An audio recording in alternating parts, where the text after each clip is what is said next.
Okay, folks, this is another update for today. Likely going to have a stream around 7 a.m. Eastern Time today with concerning Super Bowl controversies that were going on. Also, okay, let's flip the camera around, I guess, so you guys can see me.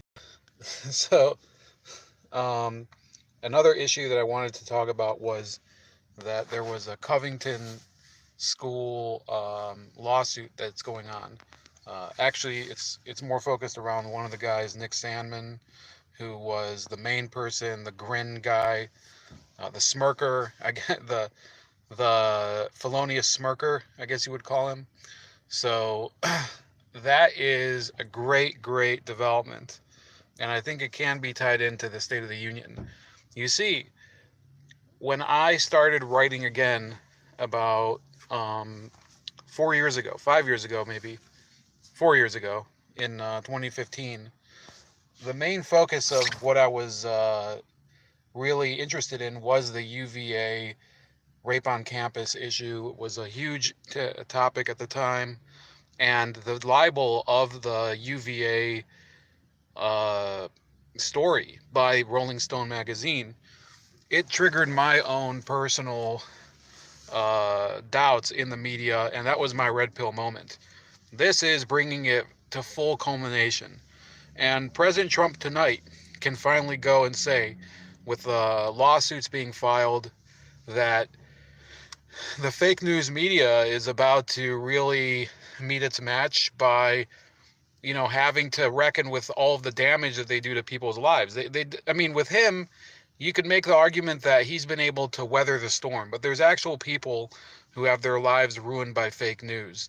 Now, I wouldn't say that it's exactly a cut and dry issue. It's possible that this lawsuit could fail.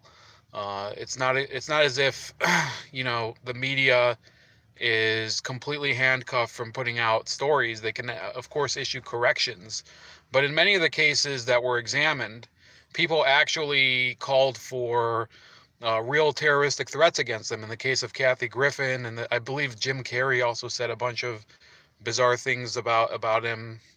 So yeah, it was a great case to bring, a great suit to bring in order to work on this issue. Sorry, uh, to rotate this. I think this is the best angle I can do. So essentially, the real problem that we're going to have going forward is seeing whether this lawsuit can actually like bring down media companies. Some of these celebrities, I think, are going to have to eat a huge I guess they're going to have to eat a huge fine and give an award to these students but the media companies themselves, they're able to often avoid legal consequences because they'll issue a correction or something. So that will be the hardest part of the lawsuit, and I don't think you need to be a lawyer to know that. There was an issue a couple years ago that you might remember that's a little comparable, except it was on the other side, when Ben Shapiro and a number of other commentators were sued by, I think his name was Ahmed Mohammed, the Clock Boy, as he was known from I think it was Irving, Texas, uh, middle school.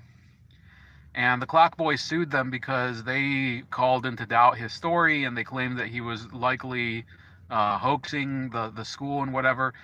And then, he had the audacity to sue them when in reality, all the evidence that came out showed that he did indeed create a hoax. So they won the lawsuit, and in fact, they won the lawsuit, and him and his family and his attorneys had to pay the attorney fees for Shapiro and all the other people. So yes, there is a risk going into this that these kids could, kind of sink a lot of money into a lawsuit. I don't know if the lawyer that's representing them is doing it pro bono or not, but I think in this case it's a little different because This is not the hoax was perpetrated against the students. The hoax was created by the media. And that's why I think it's much more similar to a rape on campus story where you had people who were basically defamed, including, I still remember her name, Nicole Aramo, who was she wasn't one of the frat boys in the case, but she was an administrator at University of Virginia, and she was directly smeared in the story by Sabrina Ardeli, who was the journalist. And I know some of you maybe are getting tired of me mentioning this story, but I think it really is an important story and a landmark in fake journalism that we should all learn from. And I hope that in his State of the Union tonight, the border is very important. There's a lot of issues with medical costs that I'm hearing more and more about. Drug costs I was just reading about. But people are saying, I think later I'm going to upload a new thumbnail for this. People are saying, well, Trump is facing some headwinds. He's very weakened or whatever.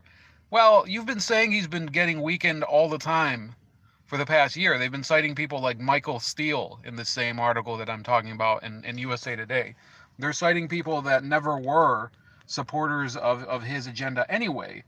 And they have no reason to support him because none of the problems that his voters wanted to solve are any priority for them. So of course they're going to claim that he's weakened and that he needs to change course or whatever, because they always want him to go onto their course.